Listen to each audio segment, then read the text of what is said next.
Hello students. सो हमने अब तक बीडब्ल्यू में कौन कौन से टॉपिक्स कंप्लीट किए हैं। एक किया है हमने डीसी सर्किट और सेकंड में हमने कंप्लीट किया है एसी सर्किट। ठीक है, ये एक्चुअली इस सब्जेक्ट का एक पार्ट था। अब हमें सेकंड पार्ट स्टार्ट करना है। उस सेकंड पार्ट में हमारे बात करेंगे हम इलेक्ट्रिकल मशीन्स की। ठीक है, अब इलेक्ट्रिकल मशीन्स के अंदर क्या होते हैं, कितने तरह से वो डिवाइडेड हैं, कितने तरह के पार्ट्स उसमें होते हैं और क्या बेसिक चीज उसके अंदर काम आती है, उसका मैं एक चार्ट पहले बनाता हूं यहाँ पे। आप उसको देखिएगा, उसके बेसिस पे हम लोग अब जो नेक्स्ट टॉपिक्स आएंगे वो उस अकॉर्डिंग चलेंगे फिर। ठीक है, तो सबसे पहले हम इलेक्ट्रिकल मशीन्स को देखते हैं किस तरीके से होती है, कितने टाइप्स की होती हैं। ठीक है ना, चलिए देखिए सबसे पहले अपन बात करते हैं यहाँ पे इलेक्ट्रिकल मशीन्स। अब इलेक्ट्रिकल मशीन्स के जो पार्ट थे हमारे पास में, हम बेसिकली बात करते हैं तो मशीन्स हमारे पास में दो तरह की होती है। एक होती है डीसी मशीन और एक हमारे पास में होती है एसी मशीन। ठीक है, DC machine and AC machine. लेकिन एक थर्ड पार्ट भी होता है जो एक स्पेसिफिक चीज के बेस पे हमने इसको डिवाइड कर रखा है एक्चुअली। तो पहले अपन उसकी बात कर लेते हैं। यहां मैं बात कर रहा हूं डीसी मशीन्स की। ठीक है, डीसी मशीन्स, और यहां मैं लिखता हूं इसको एसी मशीन्स। हमने डीसी सर्किट और एसी सर्किट कंप्लीट कर लिए हैं। डीसी सर्किट के कितने पैरामीटर्स होते हैं, उनकी क्या क्या क्वालिटीज होती हैं, वो हमने चेक कर लिए। सेम विद एसी सर्किट हमने चेक कर चुके हैं सारी चीजें। अब उन सारे कंपोनेंट्स को जो हमने देखे थे एसी सर्किट और डीसी सर्किट में, उनको कंबाइन करके एक अगर प्रॉपर सर्किट हम क्रिएट करेंगे, सर्किट क्रिएट करने के बाद में जो भी एप्लीकेशंस उनकी होती हैं, उन एप्लीकेशंस के बेसिस पे अगर हमने मशीन्स बनाई हैं तो वो एसी मशीन काउंट होगी। और अगर डीसी सर्किट के हमने कोई कंपोनेंट को कनेक्ट करके मशीन बनाई है तो उसको हम डीसी मशीन बोलते हैं। ठीक है, तो डीसी मशीन में एक्चुअली होता क्या है, डीसी मशीन में हमारे पास में दो तरह की यहां पे डीसी मशीन्स रहेंगे। पहला अपन बोलते हैं डीसी जनरेटर। ठीक है, और सेकंड हमारे पास में होता है डीसी मोटर, है ना। एसी मशीन की बात करते हैं तो एसी मशीन को बेसिकली एक दूसरे नाम से भी हम बोल सकते हैं। उसका नाम क्या बोल सकते हैं अपन यहां पे, इसको बोलेंगे सिंक्रोनस और synchronous and asynchronous machines. Synchronous and asynchronous machines. ठीक है, अब यहां पे अपन बात करते हैं। सबसे पहले अगर सिंक्रोनस मशीन की बात करेंगे, अगर हम सिंक्रोनस मशीन की बात करेंगे तो सबसे पहले आएगा सिंक्रोनस जनरेटर। ठीक है, सिंक्रोनस जनरेटर को हम बोल सकते हैं ऑल्टरनेटर। इसको हम क्या बोलते हैं, ऑल्टरनेटर।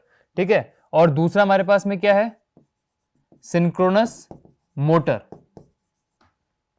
ठीक है, अब एक क्या बचा हमारे पास में, असिंक्रोनस मशीन्स। तो असिंक्रोनस मशीन का पार्ट क्या होता है, वो हम बोलते हैं उसको इंडक्शन मशीन। उसको बोलेंगे इंडक्शन मशीन। इंडक्शन मशीन में भी दो पार्ट होते हैं, इंडक्शन जनरेटर एंड मोटर।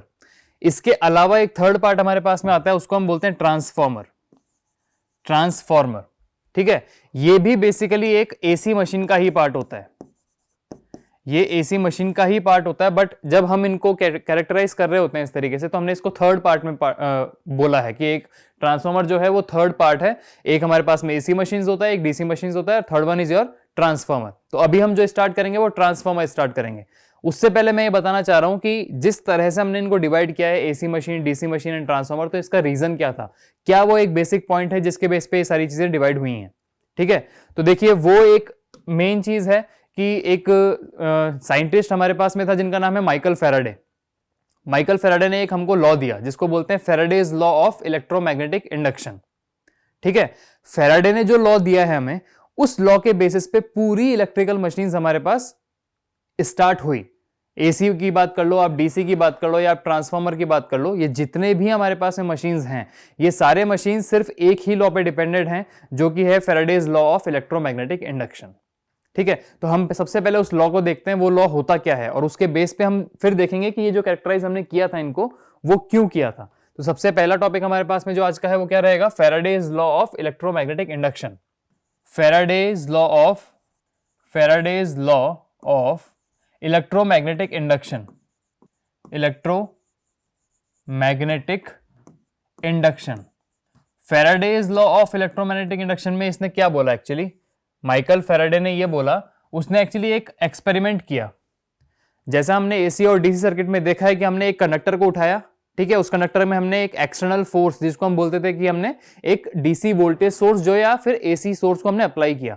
जैसे ही वोल्टेज सोर्स को अप्लाई किया था, उसके अंदर एक करंट फ्लो किया था। ठीक है, तो फैराडे ने इस कंडक्टर को, जिसमें करंट फ्लो कर रहा है या करंट फ्लो अपने अंदर करवा सकता है, तो उसको हम क्या बोलेंगे, करंट कैरिंग कंडक्टर। तो उस करंट कैरिंग कंडक्टर को जब फैराडे ने ये देखा कि एक इलेक्ट्रिक फील्ड या मैग्नेटिक फील्ड में उसने उसको रखा, एक करंट कैरिंग कंडक्टर को जब उसने मैग्नेटिक फील्ड में रखा है, मैग्नेटिक फील्ड क्या होती है, एन और एस पोल्स होते हैं, और वहां से हमारे पास मैग्नेटिक फ्लक्स लाइंस रहेंगी सारी की सारी, ठीक है। फॉर एग्जांपल ये मेरे पास में एक एन पोल है मैग्नेट का, और ये मेरे पास में एक एस पोल है। इस एन और एस पोल के बीच में मैग्नेटिक फ्लक्स लाइंस रहेंगी सारी, है ना, एन टू एस फ्लो करती हैं वो मैग्नेट की इधर की तरफ, और अंदर से वो एस टू एन फ्लो करेगी। ये आपको क्लियर है, 11 12 में ये चीज क्लियर करके आए हम, है ना। अब ये जो मैग्नेटिक फ्लक्स लाइंस हैं ये एक दूसरे को कभी कट नहीं करती, ये पैरेलल होती हैं, ये चीज भी क्लियर है। अब इस सेटअप में जब एन और एस पोल्स हमने यहां पे सेट कर रखे हैं, वहां अगर मैंने एक करंट कैरिंग कंडक्टर को इस तरह से रख दिया तो क्या हुआ, यही एक्सपेरिमेंट माइकल फैराडे ने किया था, और उसने फिर ये चेक करने के बाद में बताया कि जब आप एक करंट कैरिंग कंडक्टर को मैग्नेटिक फील्ड में रखते हो तो उस करंट कैरिंग कंडक्टर के अंदर एक ईएमएफ प्रोड्यूस होता है, एक ईएमएफ उसके अंदर जनरेट हो जाता है। उस ईएमएफ को क्या बोलते हैं, इलेक्ट्रोमोटिव फोर्स, या हम इसको नॉर्मल लैंग्वेज में क्या बोल सकते हैं, एक वोल्टेज। एक वोल्टेज इस करंट कैरिंग कंडक्टर के अंदर प्रोड्यूस होगा जब आपने इसको मैग्नेटिक फील्ड के अंदर रखा है, ठीक है। इसी प्रॉपर्टी या इसी लॉ को उसने बोल दिया Faraday's law of electromagnetic induction, ठीक है। तो इसका स्टेटमेंट क्या बनता है हमारे पास में फैराडेज लॉ का, फैराडेज लॉ के एक्चुअली दो हमारे पास में लॉ होते हैं, first law and second law. तो फर्स्ट लॉ जो होता है वो इसका स्टेटमेंट बताता है, ठीक है, कि किस तरह से वो चीज बनी, और सेकंड लॉ जो बताता है हमें वो बोलता है कि जो ईएमएफ प्रोड्यूस हुआ है उसका मैग्नीट्यूड किसके ऊपर डिपेंड करता है। सेकंड लॉ में बोलता है कि मैग्नीट्यूड किस पे डिपेंड कर रहा है, और फर्स्ट लॉ बोलता है कि मैग्नीट्यूड जो था वो प्रोड्यूस हुआ कैसे था, या जो ईएमएफ था वो प्रोड्यूस कैसे हुआ था, ठीक है। अब मैं इसके स्टेटमेंट को बताता हूं आपको कैसे होता है। ये फैराडे का एक स्टेटमेंट कैसा बोलता है, उसने क्या बताया था हमें कि whenever a current carrying conductor is placed in a magnetic field there is an EMF induced in that specific conductor. ये हमारे पास में फैराडे का फर्स्ट लॉ हुआ। सेकंड लॉ क्या बोलता है कि the magnitude of induced EMF is directly proportional to what. अब मान लो हमने बोल तो दिया कि ये जो करंट कैरिंग कंडक्टर था इसको मैग्नेटिक फील्ड में रखते ही इसमें ईएमएफ प्रोड्यूस हो गया, ये हमने बोल दिया, लेकिन ईएमएफ जो प्रोड्यूस हुआ उसकी वैल्यू होगी कुछ ना कुछ, और वो प्रोड्यूस हुआ क्यों था इसका भी रीजन होना चाहिए। तो सेकंड लॉ में क्या बताता है वो उसका मैग्नीट्यूड कितना है, मैग्नीट्यूड 0 से ही तो स्टार्ट होगा, मतलब वो प्रोड्यूस होना ही स्टार्ट हुआ होगा वहां पे, तो वो क्यों हुआ था।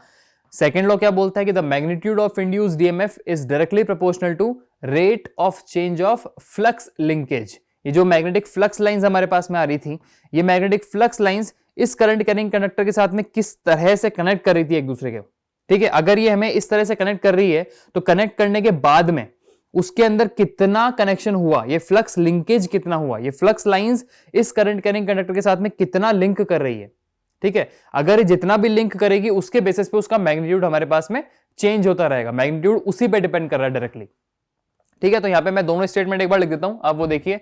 तो फर्स्ट लॉ क्या बोलता है, फैराडेज का फर्स्ट लॉ जो हमारे पास में है वो क्या बोलता है, व्हेनेवर, आप इसको इस तरह से देखिए, whenever a current carrying conductor, a current carrying conductor is placed, whenever a current carrying conductor is placed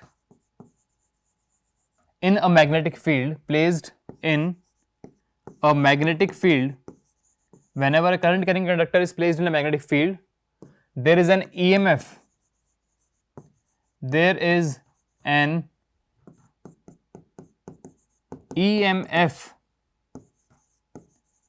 produced in that conductor, there is an EMF produced in that conductor।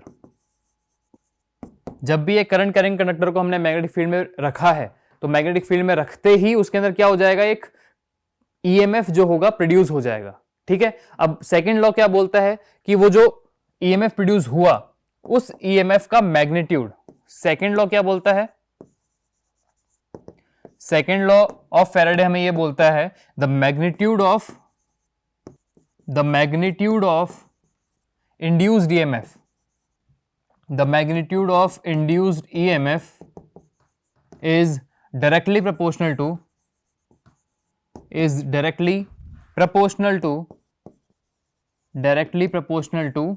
Rate of change of flux linkage, rate of change of flux linkage. Rate of change of flux linkage. अगर आप इसको mathematically भी दिखाना चाहोगे तो किस तरह से बताओगे? Whenever a current carrying conductor is placed in a magnetic field, there is an EMF produced. ठीक है, there is an EMF produced in that conductor, and the magnitude of induced EMF is directly proportional to rate of change of what? Flux linkage. So अगर मैं यहाँ पे EMF जो produce है उसको E बोल देता हूँ, small e. So small e is directly proportional to rate of change of flux linkage. Flux linkage क्या होता है? Flux linkage होता है हमारे पास में psi, d psi by dt. ठीक है, तो सेकंड लॉ को मैथमेटिकली हम इस तरह से रिप्रेजेंट कर सकते हैं, the induced EMF is E which is proportional to rate of change of flux linkage. The rate of change of flux linkage is what? Psi. So E is proportional to d psi by dt. Time के respect में आपका जो psi है flux linkage वो change हो रहा है। कैसे वो चेंज हो रहा होगा? मान के चलो ये मेरे पास में फ्लक्स लिंकेज, ये मेरे पास में फ्लक्स लाइंस आ रही हैं जो एक दूसरे के साथ में पैरेलल हैं। एज्यूम करो यहाँ पे जो फ्लक्स लाइंस आ रही हैं वो पैरेलल हैं, N to S वो जा रही हैं, पैरेलल हैं। इस करंट कैरिंग कंडक्टर को मैंने जस्ट यहां सामने रखा, अभी इन दोनों फ्लक्स लाइंस के बीच में ये क्या है? एकदम पैरेलल है, तो कोई भी फ्लक्स लिंकेज नहीं हो रहा। ठीक है, जैसे जैसे मैंने इसको मान के चलो इस तरह से रख दिया तो अब ये फ्लक्स लिंक कर रहा है इसके साथ में, ये वाली जो फ्लक्स लाइन है ये भी लिंक कर रही है, ये वाली फ्लक्स लाइन है ये भी लिंक कर रही है, तो ये दोनों फ्लक्स लाइंस जो है आपस में इस करंट कैरिंग कंडक्टर के साथ में लिंक कर रही है।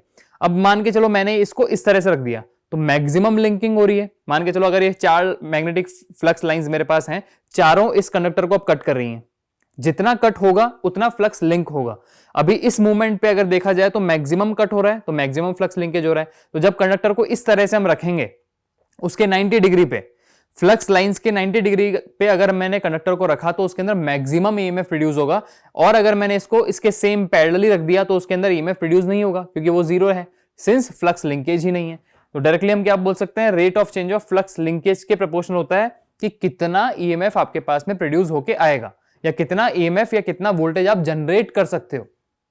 ठीक है, तो ये फैराडे ने 2 लॉज दिए थे हमें। अब इन लॉ को अगर हम आगे और प्रोड्यूस करना चाहते हैं, जैसे E is proportional to d psi by dt, इसको अगर आगे थोड़ा सा सॉल्व करें तो हमारे जो भी टर्म्स हमें ध्यान है उसके बेसिस पे इसको लगा सकते हैं। देखिए इसको सॉल्व करके देखते हैं कैसे होता है।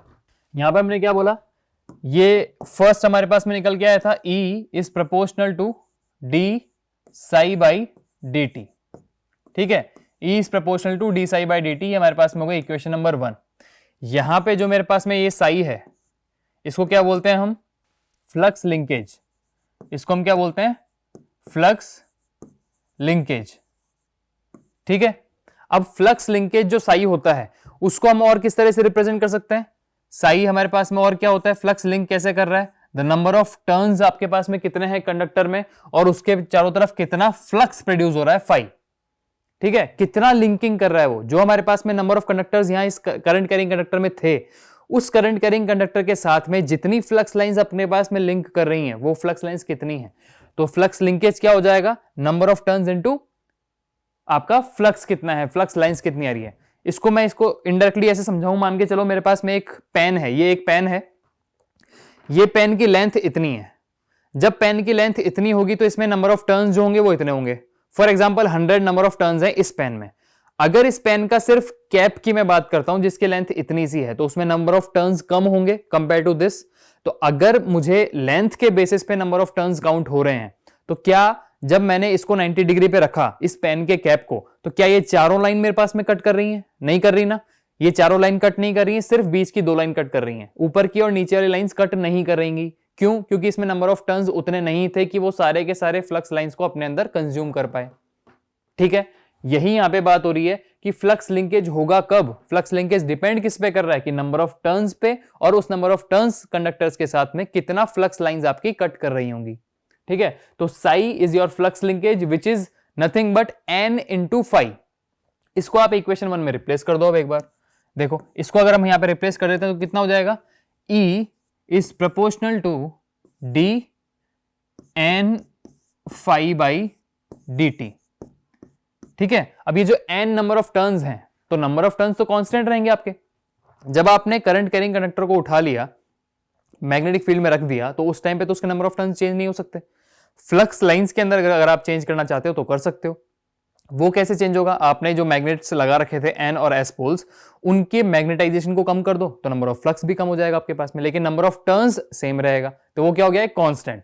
तो कांस्टेंट को मैंने यहां से बाहर निकाल लिया, कांस्टेंट को बाहर निकाले तो कितना हो गया, E is proportional to N into D phi by d t. ये मेरे पास में आ गई इक्वेशन नंबर 2।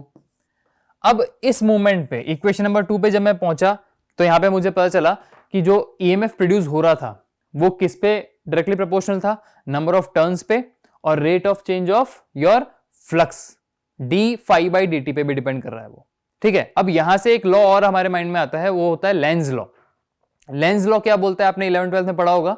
लेंज लॉ बोलता है कि the resultant is opposing it's cause. Like अगर आप इस इक्वेशन में वो लेंज लॉ लगाना चाहोगे तो यहां पे रिजल्टेंट क्या है, रिजल्टेंट हमारे पास में है ईएमएफ का प्रोडक्शन। अब वो ईएमएफ प्रोड्यूस हो कैसे रहा था, उसका कॉज क्या था, the flux linking is the cause. ठीक है, तो जो ईएमएफ प्रोड्यूस हो रहा है वो ईएमएफ क्या करेगा, लेंज लॉ के बेसिस पे वो क्या करेगा, जो फ्लक्स लिंकिंग हो रही है उसको अपोज करेगा। तो जो ईएमएफ प्रोड्यूस हुआ उसका मैग्नीट्यूड अपोज करेगा आपके फ्लक्स लिंकिंग को। तो यहां पे उस लेंज लॉ को शो करने के लिए हम क्या दिखाते हैं, E is proportional to minus of N d phi by d t. अब सिंस मेरे पास में एक कांस्टेंट यहां आ चुका है तो मैं इस प्रोपोर्शनलिटी साइन को भी हटा सकता हूं, यहां पे इस n कांस्टेंट के साथ मैं रख दूंगा तो कितना बन जाएगा मेरे पास में, ये E is equal to minus N d phi by d t. ठीक है, ये मेरे पास में फेराडे का सेकेंड लॉ की इक्वेशन आ गई। आप इसको भी बोल सकते हो और इक्वेशन नंबर 3 को भी बोल सकते हो, कोई इशू नहीं है। अब यहां बस एक चीज हमें ध्यान रखनी है कि ये जो माइनस साइन आया है, this minus sign, minus of N d phi by d t, this minus sign represent what, it represents opposition for induced EMF, opposition for induced EMF by Lenz law। ठीक है, Lenz law हमें बोलता है कि जो EMF आपका produce हुआ है या ईएमएफ जो आपका जनरेट हुआ है उसकी पोलैरिटी आपके rate of change of flux linkage के अपोज रहेगी, हमेशा उसको अपोज करता रहेगा वो, बिकॉज लेंज लॉ बोलता है कि उसके अंदर रिजल्टेंट जो होता है वो अपोजेस इट्स कॉज। ठीक है, ये चीज क्लियर है। तो लेंज लॉ से हमारे पास में माइनस साइन आ गया, so E is equal to minus of N d phi by d t. ये मेरे पास में फेराडे का लॉ हो गया यहां पे। तो फेराडे के दो लॉज हमने देखे। फर्स्ट लॉ क्या होता है कि whenever a current carrying conductor is placed in a magnetic field there is an EMF induced in that conductor, the first law. What is the second one, the second one is what, the magnitude of induced EMF is directly proportional to rate of change of flux linkage which will be E is proportional to d psi by dt। Flux linkage को change किया n phi पे, उसको आगे solve किया, निकल के आया E is equal to minus of n d phi by dt। Here n is number of turns, phi is your flux lines, the flux and t is your time। ठीक है, तो इस तरह से हमने देखा माइनस साइन रिप्रेजेंट कर रहा है लेंज लॉ को, तो ये हमारे पास में फेराडेज लॉ हुआ। अब यहां से मैं बात करता हूं इलेक्ट्रिकल मशीन्स की, कि हमने ये बोला था कि हमने 3 पार्ट में इसको डिवाइड किया, AC, DC machines and transformers. Electric machines के अंदर सबसे पहला काम क्या होता है, किसी इलेक्ट्रिसिटी को जनरेट करना। अब इलेक्ट्रिसिटी या पावर को जनरेट कैसे कर सकते हैं, क्या आप करंट को प्रोड्यूस कर सकते हो without any voltage source, it's not possible. So क्या आप कोई वोल्टेज सोर्स बना सकते हो बिना किसी और चीजों की हेल्प लिए हुए, ये भी पॉसिबल नहीं है। इसका मतलब कुछ ना कुछ चीज तो पहले आई होगी, करंट पहले नहीं आया होगा तो वोल्टेज पहले आया होगा। जब यहां मैंने देखा इसके अंदर क्या किया, हमने एक सिंपल कंडक्टर उठाया, मैग्नेटिक फील्ड में उसको रख दिया। मैग्नेटिक फील्ड कैसे बनी हमें, परमानेंट मैग्नेट हमने उठाए, उसको बीच में से तोड़ दिया, एक एन पोल मिलेगा एक एस पोल मिलेगा, उसको हम जब इस तरह से रखा, उसमें मैग्नेटिक फ्लक्स लाइंस आई थी, हमने कंडक्टर को उसके अंदर रख दिया, यूं घुमा के देखा, सर्किट को क्लोज किया तो उसमें करंट फ्लो करने लगा, है ना।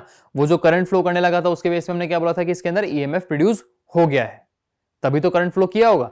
तो सबसे पहली बात क्या हुई कि ईएमएफ या वोल्टेज जो है वो जनरेट किया जा सकता है by the use of Faraday's law. आप फेराडे लॉ को यूज करो, आपको इलेक्ट्रिसिटी जनरेट करके वो देगा, आपको वोल्टेज वो जनरेट करके देगा। वोल्टेज जनरेट करके देगा तो आप पावर जनरेट कर सकते हो बहुत इजीली, एनर्जी है वो जनरेट हो जाएगी। आपने क्या किया, वोल्टेज को प्रोड्यूस किया। तो इसी बेसिस पे हमने डीसी जनरेटर की बात करी, जो डीसी पावर को या फिर हम क्या बोलेंगे डीसी वोल्टेज को जनरेट करता है। एसी वोल्टेज को जनरेट करने के लिए हमने क्या बोला कि हमारे पास आई एसी मशीन्स, ठीक है, इसी लॉ को काम में लेते हुए। जब हम बात करते हैं ट्रांसफार्मर की, तो ट्रांसफार्मर में एक्चुअली क्या होता है, ये जो दोनों चीजें हमारे पास में प्रोड्यूस हुई थी, इनको प्रोड्यूस करते टाइम पे कुछ एक चीजें एक ऐसी आती हैं जिनके बेसिस पे हमने ये देखना पड़ेगा कि वो खुद से प्रोड्यूस हो रही है या किसी दूसरे की हेल्प से प्रोड्यूस हो रही है ना। देखो इसको और सिंपल करते हैं एक बार। आपने डीसी मशीन, एसी मशीन और ट्रांसफार्मर की बात कर ली। फैराडेज लॉ में हमने देखा कि जब उस करंट कैरिंग कंडक्टर को रखते हैं तो उसमें ईएमएफ प्रोड्यूस होता है। अब मुझे एक बार बताइएगा, मान के चलो ये जो फ्लक्स लाइंस हैं, ये फ्लक्स लाइंस ऐसी ही हैं, कांस्टेंट हैं, है ना। 4 फ्लक्स लाइंस आ रही हैं N to S पोल, चारों पैरेलल हैं, ये फिक्स है ऐसे। इसमें ईएमएफ प्रोड्यूस होगा कैसे? जब मैंने इसको इसमें रखा तो ईएमएफ प्रोड्यूस नहीं हुआ। इसको रखने के बाद में जितना फ्लक्स लिंक किया उसकी वजह से ईएमएफ प्रोड्यूस हुआ। और ये फ्लक्स लिंक किया क्यों था? कि यहां पे ये कटिंग होना चाहिए था। ये जो करंट कैरिंग कंडक्टर है इसके साथ फ्लक्स लाइंस कट करनी चाहिए थी, फ्लक्स लिंक होना चाहिए था, तभी मेरे पास में इसमें ईएमएफ प्रोड्यूस होगा। अब यहां से एक क्वेश्चन अराइज होता है कि अगर फ्लक्स लाइंस कांस्टेंट हैं, वो ऐसी कैसी रखी हुई हैं, 4 कांस्टेंट हैं, पैरेलल हैं एक दूसरे के साथ, और आपने करंट कैरिंग कंडक्टर को इसमें रखा, तो कितनी पॉसिबिलिटीज हैं कि इसके अंदर ईएमएफ आप प्रोड्यूस करवा सकते हो? पहली पॉसिबिलिटी तो ये हुई, आपने इसको रखा और इसको घुमा दिया, मतलब कंडक्टर आपका मूव कर रहा है, conductor is rotating, the flux is stationary, तो आपके पास में ईएमएफ प्रोड्यूस हो रहा है। दूसरी कंडीशन क्या हो सकती है? ईएमएफ प्रोड्यूस करने की दूसरी कंडीशन क्या हो सकती है? अगर मान के चलो मेरे पास में कंडक्टर स्टेशनरी रखा हुआ है ना, लेकिन जो फ्लक्स लाइंस अब तक कांस्टेंट थी, मान के चलो इस फ्लक्स लाइंस को मैंने घुमा दिया, ये कंडक्टर मेरा ऐसे ही रखा हुआ है, ऐसे मान लो फ्लक्स लाइंस घूम रही है, बार बार कट करती रही इसको बार बार, है ना। जितना इसको कट करेगी उतना फ्लक्स लिंक करेगा, और जितना फ्लक्स लिंक करेगा उतना ईएमएफ प्रोड्यूस हो जाएगा। तो 2 कंडीशंस हमें यहां तक मिली। पहली कंडीशन क्या मिली ईएमएफ प्रोड्यूस करने के लिए? कंडक्टर आपका रोटेटिंग हो, फ्लक्स आपका स्टेशनरी हो, तो ईएमएफ प्रोड्यूस हो जाएगा। दूसरी कंडीशन क्या है? कंडक्टर आपका स्टेशनरी हो, फ्लक्स आपका रोटेटिंग हो, तो आपके पास में ईएमएफ प्रोड्यूस हो जाएगा, है ना। तीसरी कंडीशन क्या होती है? अगर मेरे पास में दोनों ही स्टेशनरी हैं, कंडक्टर भी स्टेशनरी है, फ्लक्स भी स्टेशनरी है, तो कैसे होगा? तब हमारे पास में बात आती है म्यूचुअल इंडक्शन की। तो Faraday's law of electromagnetic induction जो था, इसी का ही दूसरा पार्ट हमारे पास में आएगा, Faraday's law of mutual induction, जो काम करता है ट्रांसफॉर्मर्स के अंदर। इसलिए हमने ट्रांसफॉर्मर को अलग रखा है एसी एंड डीसी मशीन के कंपैरिजन के साथ में, ठीक है। अब यहां बात आती है कि कौन सा वाला पार्ट किस मशीन में काम आता है। लाइक हमने ट्रांसफॉर्मर का तो बता दिया, Faraday's law of electromagnetic induction की जगह म्यूचुअल इंडक्शन काम करेगा। मतलब ट्रांसफॉर्मर में दोनों चीजें कांस्टेंट रहने वाली हैं, तभी ईएमएफ प्रोड्यूस होगा। आपको ना तो कंडक्टर को घुमाना है, ना आपने उसके फ्लक्स को घुमाना है, बिना, दोनों के दोनों स्टेशनरी रहेंगे, वो काम होगा हमारे पास में ट्रांसफॉर्मर में। अब कंडक्टर रोटेटिंग हो और फ्लक्स स्टेशनरी हो, तब जाके अगर ईएमएफ प्रोड्यूस हो रहा है, तो वो कौन सा पार्ट होगा? वो कहलाता है हमारा डीसी मशीन का पार्ट। डीसी मशीन्स के अंदर चाहे डीसी जनरेटर हो या डीसी मोटर हो, दोनों में हम क्या करते हैं, कंडक्टर हमेशा हमारा घूमता है, फ्लक्स हमारा स्टेशनरी रहता है, फ्लक्स हमारा नहीं घूमता कभी भी, ठीक है। थर्ड पार्ट क्या था हमारे पास में कि कंडक्टर हमारा स्टेशनरी रहेगा बट फ्लक्स घूमेगा। फ्लक्स घूमेगा तो उसको हम बोलते हैं रोटेटिंग मैग्नेटिक फील्ड। तो ये पार्ट आता है हमारे पास एसी मशीन में, ठीक है। तो एसी मशीन में क्या होता है, फ्लक्स रोटेटिंग रहेगा जिसको हम रोटेटिंग मैग्नेटिक फील्ड बोलेंगे, कंडक्टर हमारा स्टेशनरी रहेगा, और तब जाके हमारे पास में वहां पे ईएमएफ प्रोड्यूस होगा, ठीक है। इस चीज को मैं लिख देता हूं एक बार, देखिए यहां पे। सबसे पहले बात करते हैं अपन डीसी मशीन की, है ना। डीसी मशीन में क्या होता है? डीसी मशीन में ईएमएफ प्रोड्यूस कैसे होगा हमारा? ईएमएफ प्रोड्यूस करने के लिए हमें क्या चाहिए? एक कंडीशन चाहिए स्पेसिफिक, कि कंडक्टर चाहिए, फ्लक्स चाहिए, उनके बीच में रिलेटिव मोशन चाहिए, जिसको हम बोलते हैं कि कट होना चाहिए या फ्लक्स लिंक करना चाहिए, ऐसा होना चाहिए। ये स्पेसिफिक कंडीशन है। फ्लक्स लिंक कराने के कितने तरीके होते हैं? सबसे पहले डीसी मशीन, डीसी मशीन में मेरे पास में क्या होता है, कंडक्टर जो होगा, इसको इस तरह से देखो, कंडक्टर जो होगा मेरे पास में, कंडक्टर रहेगा यहां पे क्या, रोटेटिंग। डीसी मशीन में conductor will be rotating and the flux is stationary, flux is stationary, ठीक है। अब अगर आप बात करते हो किसकी, एसी मशीन की, अगर आप एसी मशीन की बात करते हो तो इसमें क्या हो जाएगा, कंडक्टर क्या हो जाएगा, यहां पे कंडक्टर हो जाएगा स्टेशनरी, कंडक्टर नहीं घूमेगा, conductor will be stationary and your flux will be rotating, flux will be rotating, जिसको हम क्या बोलते हैं, rotating magnetic field, RMF, rotating magnetic field, ठीक है। और थर्ड वन जो मैं बता रहा हूं उसको क्या बोलते हैं हम, ट्रांसफॉर्मर। ट्रांसफॉर्मर में क्या रहता है, दोनों हमारे पास में रहते हैं stationary, conductor and flux both stationary. जब दोनों के दोनों स्टेशनरी रहेंगे तो ईएमएफ प्रोड्यूस कैसे होता है, वो ईएमएफ हमारे पास में प्रोड्यूस होता है म्यूचुअल इंडक्शन के through, mutual induction, mutual induction के थ्रू आपके पास में यहां पे ईएमएफ प्रोड्यूस होगा। जबकि डीसी मशीन में हमारे पास में कौन सा लॉ काम करता है, Faraday's law of electromagnetic induction, ठीक है। आप एसी मशीन की बात करते हो तो यहां पे भी कौन सा काम करता है, Faraday's law of electromagnetic induction. जबकि अगर आप ट्रांसफॉर्मर की बात करते हो तो यहां पे काम करेगा Faraday's law of mutual induction, ठीक है। ये बेसिक चीज है, हमें ये ध्यान रखनी पड़ेगी। अब यहां से बात आती है कि म्यूचुअल इंडक्शन क्या होता है, या फिर म्यूचुअल इंडक्टेंस क्या होता है, सेल्फ इंडक्टेंस क्या होता है ना। वो बेसिक सी चीज है, वो बताता हूं आपको कैसे होता है। तो देखिए सबसे पहले सेल्फ इंडक्टेंस की बात करते हैं। फर्स्ट हमारे पास में अभी स्टार्ट करेंगे अपन सेल्फ इंडक्टेंस, सेल्फ इंडक्टेंस, ठीक है। सेल्फ इंडक्टेंस में एक्चुअली क्या है, हमने कोई भी एक कंडक्टर लिया जिसके इंडक्टर की वैल्यू हमें पता है कितनी, L, ठीक है। मैंने ये एक कॉइल लिया है जिसमें नंबर ऑफ टर्न्स कितने हैं, नंबर ऑफ टर्न्स हैं N, है ना। और इन नंबर ऑफ टर्न्स को मैंने क्या किया, एक डीसी सोर्स के थ्रू अप्लाई कर दिया, मतलब मैंने एक एक्सटर्नल ईएमएफ यहां पे अप्लाई किया। जैसे ही मैं यहां पे एक एक्सटर्नल ईएमएफ अप्लाई करता हूं तो क्या होता है, इसके चारों तरफ क्या होगा, फ्लक्स लाइंस क्रिएट हो जाएंगी, ठीक है। ये फ्लक्स लाइंस इस तरह से रहेंगी, ठीक है। ये जो फ्लक्स लाइंस हमारे पास में क्रिएट हो रही हैं ये इस तरह से हैं, जिसकी डायरेक्शन हमें डाउनवर्ड्स दिख रही है। ये फ्लक्स प्रोड्यूस हुआ इस कॉइल की वजह से जिसमें नंबर ऑफ टर्न्स कितने हैं, the number of turns is equal to what, N। यहां पे नंबर ऑफ टर्न्स अगर मेरे पास में कितने हैं, N है। जैसे ही मैंने ईएमएफ प्रोड्यूस किया था, एक करंट फ्लो करेगा यहाँ पे I। ये I करंट जैसे ही इस कॉइल में पास करता है, ये कॉइल अपने चारों तरफ क्या करेगी, एक मैग्नेटिक फील्ड क्रिएट करेगी, ठीक है। उस मैग्नेटिक फील्ड को हम क्या बोलेंगे, फ्लक्स लाइंस। जो भी फ्लक्स लाइंस है ये आपस में N to S पोल पे जाएंगी और दोनों एक दूसरे के साथ में पैरेलल रहेंगी। जितनी फ्लक्स लाइंस हैं आपस में पैरेलल रहने वाली हैं ये। तो ये फ्लक्स यहाँ पे जैसे ही प्रोड्यूस हुआ, इस फ्लक्स के प्रोड्यूस होते हम क्या बोलते हैं, यहाँ पे इस कंडक्टर के अंदर क्या होगा, ये जो ईएमएफ हमने प्रोड्यूस किया, फैराडेज लॉ के बेसिस पे हम एक इक्वेशन बना सकते हैं यहाँ पे कि E is equal to what, E is equal to N d phi dt। मैंने मान लो इसको इस तरह से बोल दिया कि ये करंट कैरिंग कंडक्टर है, इसको जब मैग्नेटिक फील्ड में रखा था तो ईएमएफ आया था, लेकिन मैंने इसको जस्ट ऑपोजिट ले लिया कि इस करंट कैरिंग कंडक्टर पे मैंने ईएमएफ प्रोड्यूस किया तो क्या हुआ, फ्लक्स आया मेरे पास, ठीक है। आप अगर इस करंट कैरिंग कंडक्टर को इस अमाउंट ऑफ फ्लक्स में रखोगे तो कितना ईएमएफ आएगा, इतना ईएमएफ आएगा। लेकिन अगर आपने इस करंट कैरिंग कंडक्टर को इतने ईएमएफ पे रख दिया तो नंबर ऑफ फ्लक्स जो आपके पास में आएगा, अमाउंट ऑफ फ्लक्स जो अपने पास बनने वाला है वो कितना आएगा, फाई।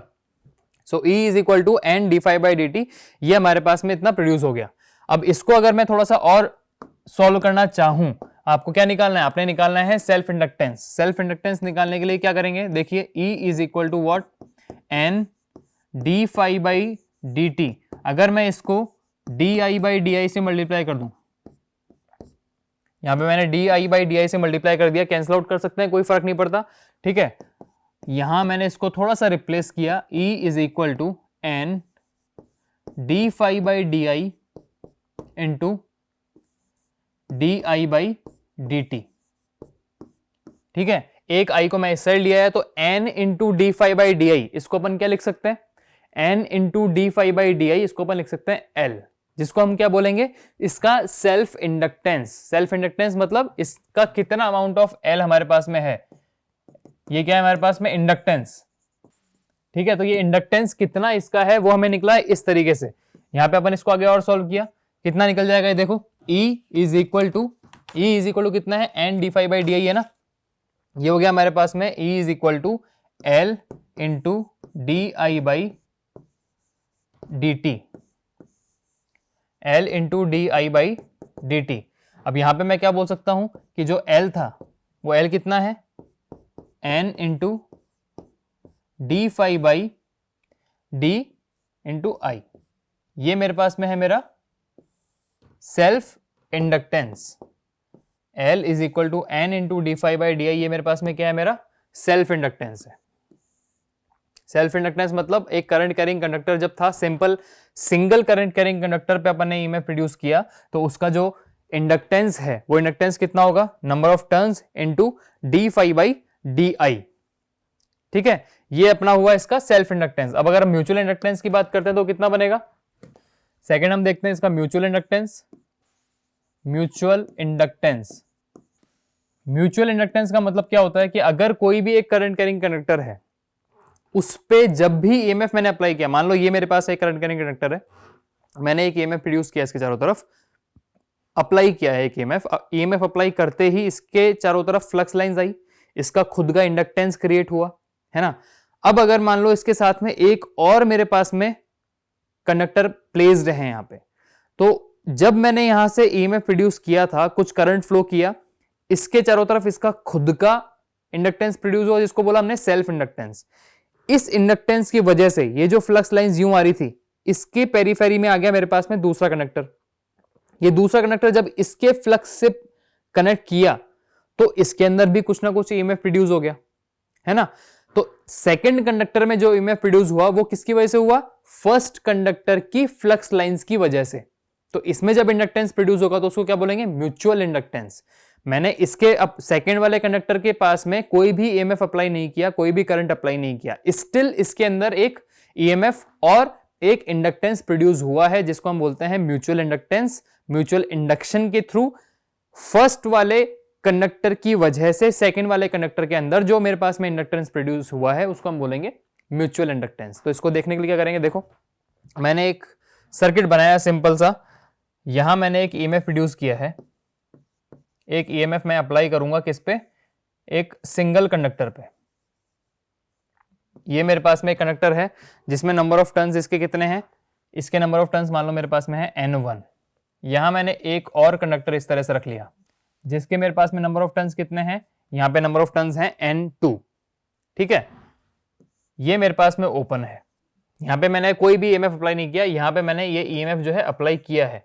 जैसे ही ये ईएमएफ मैंने यहां पे अप्लाई किया तो क्या हुआ, यहां एक करंट फ्लो किया जिसको मैंने क्या बोला, I1 करंट मेरे पास में यहां फ्लो कर रहा है, या इसको आप सिंपली बोलो I, क्योंकि अपन एक ही जगह अप्लाई करेंगे। यहां पे अपने पास में करंट फ्लो करेगा कितना, हमने बोला ये करंट फ्लो कर रहा है I। जब I करंट यहां इस N1 नंबर ऑफ टर्न्स वाले कंडक्टर में फ्लो करेगा तब क्या होगा, यहां पे फ्लक्स लाइंस प्रोड्यूस करेंगी, है ना। ये जो फ्लक्स लाइंस हैं इस तरह से प्रोड्यूस होंगी यहां पे इसके चारों तरफ, इस डायरेक्शन में रहेंगी सारी। जैसे ही वो इस डायरेक्शन में रही तो इसके across N1 number of turns की वजह से यहां पे मेरे पास कितना प्रोड्यूस हुआ, इसका इंडक्टेंस, सेल्फ इंडक्टेंस प्रोड्यूस हुआ L1। ठीक है, इसका प्रोड्यूस कितना हुआ मेरे पास में L1। अगर नंबर ऑफ टर्न्स N2 वाले सर्किट पे भी यहां पे ईएमएफ प्रोड्यूस कर दें अपन, तो यहां पे इसका सेल्फ इंडक्टेंस प्रोड्यूस होगा, उसको क्या बोलेंगे, L2। लेकिन यहां पे मेरे पास में कोई भी करंट अप्लाई नहीं कर रखा, कोई भी ईएमएफ अप्लाई नहीं कर रखा है। जब मैंने यहां पे कोई भी ईएमएफ अप्लाई नहीं कर रखा है तो इस वाले कंडक्टर का सेल्फ इंडक्टेंस आया L1, और इसकी वजह से N2 के अंदर जब मेरे पास में फ्लक्स जाएगा, जैसे ही यहां पे मेरे पास में फ्लक्स प्रोड्यूस हुआ, फ्लक्स इसके साथ में लिंक किया, और उस लिंकिंग की वजह से इस दोनों के बीच में मेरे पास में एक म्यूचुअल इंडक्टेंस प्रोड्यूस हो गया। उस म्यूचुअल इंडक्टेंस को मैं क्या बोलता हूं, M, और इसको मैं नाम दूंगा M21। क्यों, सेकेंड कंडक्टर में फर्स्ट कंडक्टर की वजह से प्रोड्यूस होने वाले इंडक्टेंस को हम क्या बोलते हैं, म्यूचुअल इंडक्टेंस, इसलिए इसने नाम दिया M21। अगर मैं बोलता हूं M12 तो M12 का मतलब क्या हुआ, फर्स्ट कंडक्टर में सेकेंड कंडक्टर की वजह से प्रोड्यूस होने वाले इंडक्टेंस को हम बोलेंगे म्यूचुअल इंडक्टेंस। जबकि यहां पे क्या है, सेकेंड में प्रोड्यूस हो रहा है फर्स्ट की वजह से, so it will be M21। ठीक है, अभी M21 निकलेगा कैसे वो सिंपली देखते हैं। देखो एक बार यहां पे मैं स्टार्ट करता हूं, वही सेम इक्वेशन है हमारे पास कि यहां मैंने ईएमएफ अप्लाई किया, E is equal to what, N1 into D phi by d t. So E1 is equal to N1 d phi 1 by dt। ठीक है। और जो दूसरा ईएमएफ था मेरे पास में E2, वो कितना आएगा, E2 is equal to N2 into d∅12/dt। ठीक है, ये मेरे पास में हो गई इक्वेशन नंबर 1, ये हो गई इक्वेशन नंबर 2। अब इसके थ्रू इन दोनों इक्वेशंस के बेसिस पे हमें निकालना है इसका म्यूचुअल इंडक्टेंस, जिसको हम बोलते हैं M, और यहां हम उसको क्या बोल रहे हैं, M21। देखिए वो M21 कैसे निकल के आएगा। मैंने मान लो सबसे पहले इक्वेशन उठा ली, E1 is equal to N1 d∅1/dt। ठीक है, और इस इक्वेशन के बेसिस पे मैंने क्या किया, अब यहाँ पे E1 is equal to N1 into d∅1/dt into di/di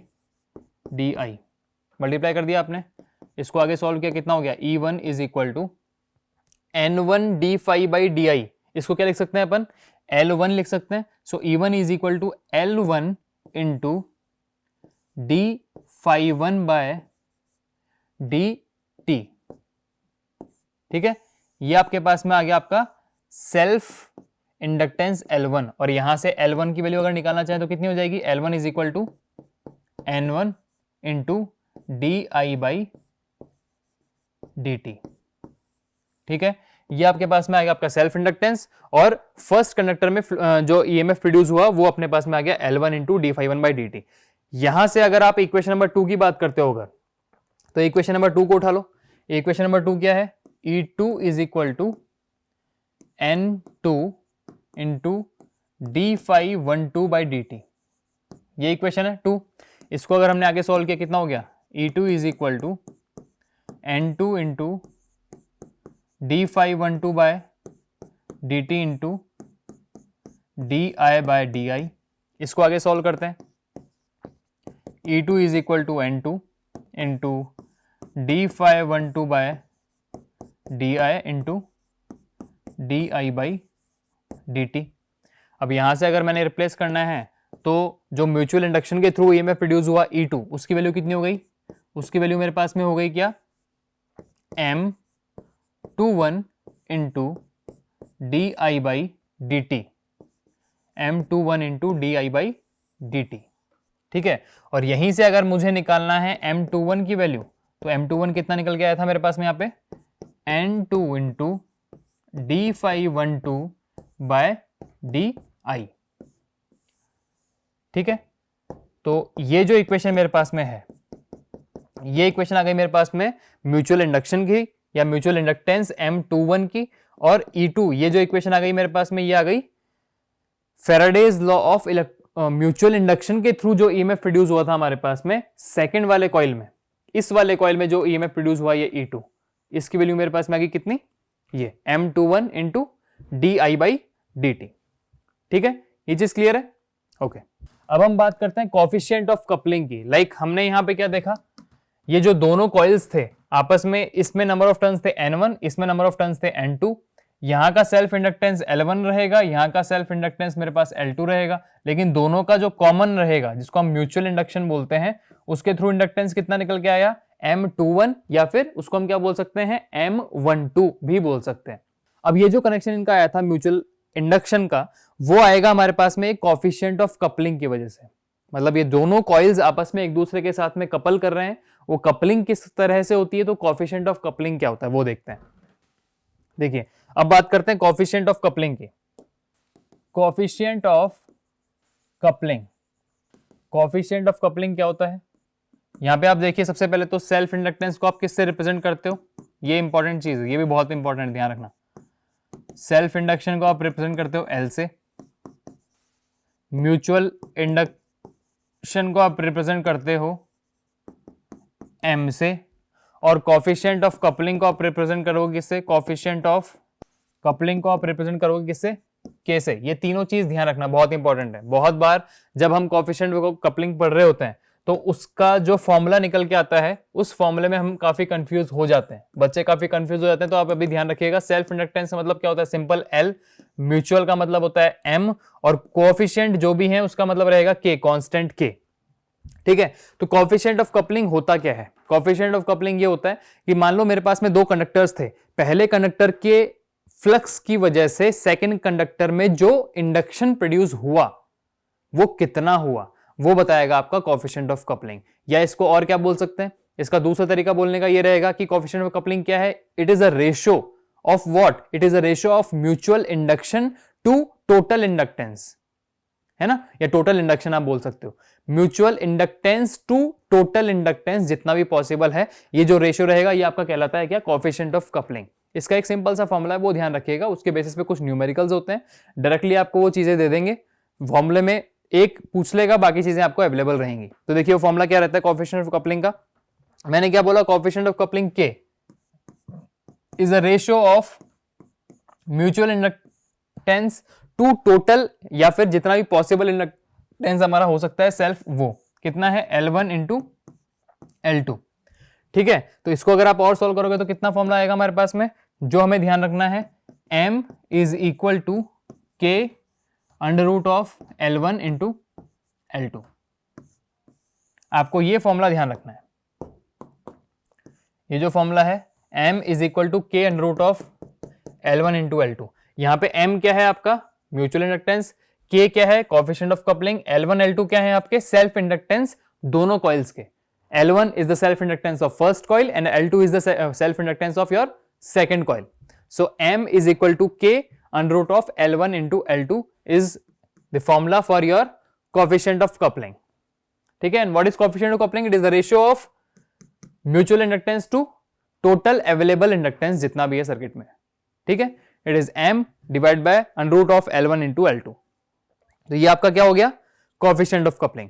अब ये कुछ बेसिक चीजें थी जो मशीन स्टार्ट करने से पहले हमारे पास में काम आई, लेकिन अब यहाँ पे हमने देखा है कि सेल्फ इंडक्टेंस को देख लिया है, म्यूचुअल इंडक्टेंस को देख लिया, तो सबसे पहले छोटा सा टॉपिक स्टार्ट करेंगे अपन, जिसका नाम है ट्रांसफॉर्मर, ठीक है। ट्रांसफॉर्मर में हमारे सिलेबस में, अगर आप सिलेबस की बात करते हो तो ट्रांसफॉर्मर के सिलेबस में बेसिक चीजें हैं कि what is actually the transformer, its types, it's EMF equation, और इसके बेसिस पे कितने इसके एप्लीकेशंस हैं वो, और कुछ टेस्ट हैं इनके कि किस तरह से ट्रांसफार्मर को आप टेस्ट कर सकते हो कि वो एफिशिएंटली काम कर रहा है या नहीं कर रहा है, ठीक है। ये बहुत छोटा सा टॉपिक रहेगा ट्रांसफार्मर मशीन्स का, फर्स्ट हम ट्रांसफार्मर स्टार्ट करेंगे, नेक्स्ट क्लास से स्टार्ट करेंगे। अभी के लिए आप लोगों को ये रिवाइज करना रहेगा कि मशीन्स के बेसिस पे सबसे पहले हमें फैराडेज लॉ पता होना चाहिए, फैराडे के 2 लॉ होते हैं, वो दोनों हमें पता होने चाहिए। सेल्फ इंडक्टेंस म्यूचुअल इंडक्टेंस क्या होता है वो हमें पता होना चाहिए, किस तरह से एक दूसरे से कपल कर रहे थे वो किस तरह से हो रहा था, प्लस कोएफिशिएंट ऑफ कपलिंग किस तरह से रहेगी, ये हमें ध्यान रहेगा, तो ट्रांसफार्मर और बाकी मशीन्स के पार्ट को पढ़ना हमारे लिए काफी ईजी रहने वाला है, ठीक है। तो ट्रांसफार्मर की जो डेफिनेशन होती है, किस तरह से उसके टाइप्स होते हैं या उसकी ईएमएफ इक्वेशन कैसे रहेगी, ये सारी चीजें हम नेक्स्ट क्लास में देखेंगे, ठीक है। Thank you.